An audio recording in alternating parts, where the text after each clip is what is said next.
Don't get me wrong, our phones, the technology that we have today, I think it's great. I think we can use it for good. But the issue is that most of us are using it unconsciously, no purpose. Basically, what it is for most people, it's a distraction device. That's all it is. And it's free game on your mind. If you think about it, any kind of message can be pushed to your mind. If those gates in your mind are open, you got no filtering going on, everything you're seeing, it's hitting deep in your subconscious and it is creating your reality. It is coloring how you see the world. What is this, where is it? What is this device? What is it doing? What is it actually doing?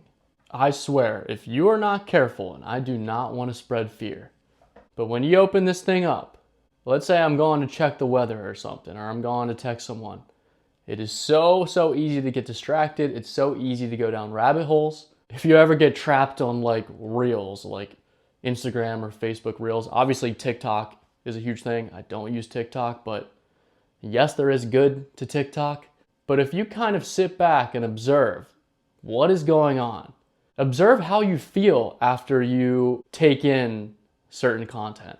On reels, I see a lot of violence. I see a lot of crime. And I open my phone with a clear head, but I put my phone down after going down these rabbit holes with a very cloudy mind. And all that stuff that I just consumed, whether we realize it or not, it is altering and molding and shaping our perception of the world. It alters how we see life, and how we see life is what determines what happens to us in life. Think about it. You would have no exposure to violence. You would have no exposure to crime. You would have no exposure to like sexual references, right? If you didn't open that damn phone. And like I've talked about in previous videos, when you're taking in that content, your nervous system, your mind, it doesn't know what's real and what's not real. You could be viewing something on a screen, but your whole entire being, your whole entire body is responding like it is real. Your heart rate increases. Your body gets ready. It gets primed for a fight or flight response.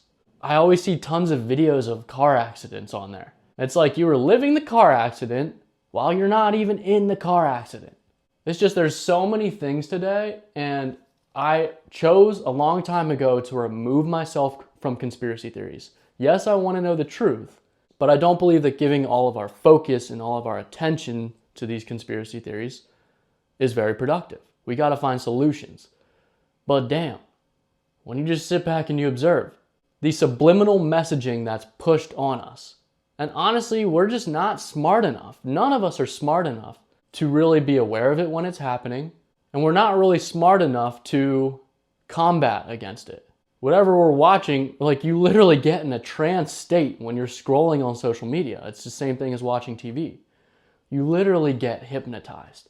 And when we get into a hypnotized state, whatever information we are consuming has a direct shot right down to our subconscious. And so narratives can be pushed. The marketing people are geniuses. They know ourselves better than we do. They know how we respond to certain things. They know how to put us in a scarcity mindset so we feel like we need something, we need to buy their product, whatever. We need something outside of us to make us feel complete, to solve something within us. That really is like an inside problem, right? Because reality is created from the inside out.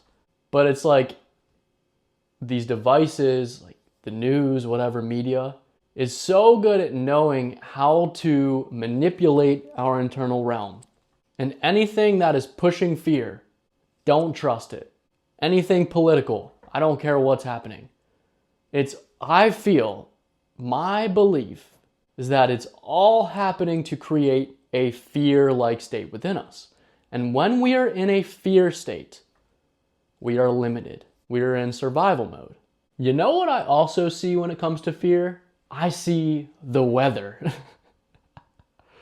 being pushed as a fear tactic. Dude, that is super obvious. And we have been trained to be scared of the weather. I don't know if this is the same for all news stations, but in my hometown, as soon as a drop is going to be predicted to hit the ground, they're like, oh, it's an impact day. Everyone be scared. Everyone stay inside. Oh, potential for a thunderstorm. It's like there are very much heavy subliminal undertones of fear in that. And recently I've seen so many clips of like extreme weather events happening. And some people do have to live through that in their real lives. But if I'm living in sunny Arizona where it rains like twice a year, I'm being mentally impacted by a huge ass tornado that happened in Missouri. Like, make that make sense. Why am I living the tornado that happened thousands of miles away? And we are not the captain of our lives. We're a victim of whatever we're told. But how could we even know the truth? We don't even know the truth, bro. We don't know the truth. It's literally like the Jim Carrey movie, what's that movie called? Don't go down this rabbit hole, but if you really think about it, all we know is what we've been told. We don't know the actual truth. So we can either let the outside control our narrative, or we can create our own narrative for our own life. When we are bored, our first instinct is to open our phone and entertain ourselves with all this bullshit information that doesn't apply to us. We should always, I think, be bombarding ourselves with information that will help us with our goals. That is empowering. That expands our perception of the world, of ourselves, of life, and helps us feel limitless. But instead, we're constantly diving into this absolute cesspool of information. And a cloudy mind will not be able to accomplish anything in life. It will not.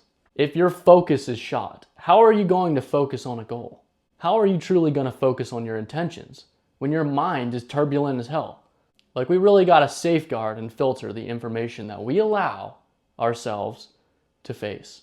And it is sad when I see kids that are like 12, 13, 14 years old and they're stuck on a screen. It's like these kids can be programmed however people want them to be programmed. They are so susceptible. They have no idea what's going on.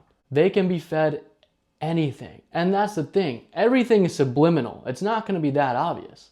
But if you really look, if you really observe, you'll notice trends, subliminal trends that are being pushed through our social media, obviously the news, and it's all to create, in my opinion, division, separation.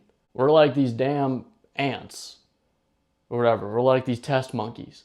And if we're divided, if we're put in a state of chaos, a state of mental chaos first that manifests itself as physical chaos. Now, if we are divided within ourselves, the world is going to be divided. So I know that we are becoming more and more aware of the effects that these things have on us, but I hope that we keep becoming more and more aware of it. Let me know what you think. Do you think this is helpful, or do you think it's hurtful? How can you use it in a helpful way? How can you use it in a responsible, empowering way? Let me know what you think. Peace.